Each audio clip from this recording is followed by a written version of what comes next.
Reporting sparked a federal investigation. A couple months later, St. Mary's shut down his pediatric heart surgery program.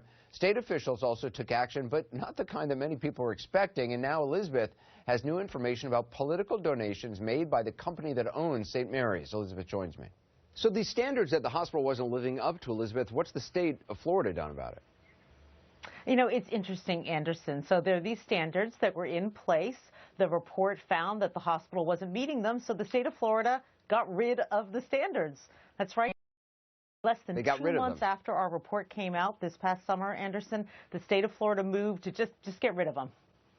And, I mean, why? I know you've been looking into it. What exactly is behind the reason to get rid of the standards? You know, Anderson, the doctors who take care of these babies with congenital heart defects, they say that they think they smell a rat. They can't prove it, but they say, look, the Tenet Healthcare gives large amounts of money, big donations to Republicans who, of course, run the show in Florida. So, for example, look at contributions from Tenet to Rick Scott. In 2014, for example, Tenet gave Rick Scott $50,000. That is twice the amount that Tenet gave any other candidate. And there were also other contributions to other Republican lawmakers and to other Republican congressional groups. And, it was a lot of money. It was way more than was given out to other states. So what's Tenet saying about it and the governor's office saying?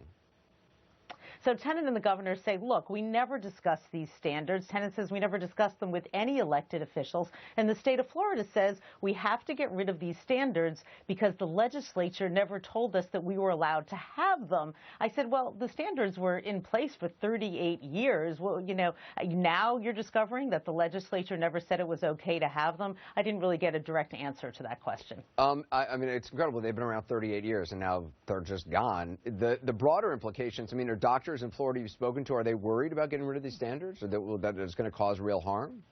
They are, and they've actually been involved in legal cases to keep the standards. The standards are technically still there, but they are currently on their way out. The doctors say, look, these standards are there for a reason. These are very difficult surgeries to do. You need certain pieces of equipment. You need people with certain kinds of training. They're there to protect children, especially babies who are born with these terrible defects, and they're horrified that the state is trying to get rid of them.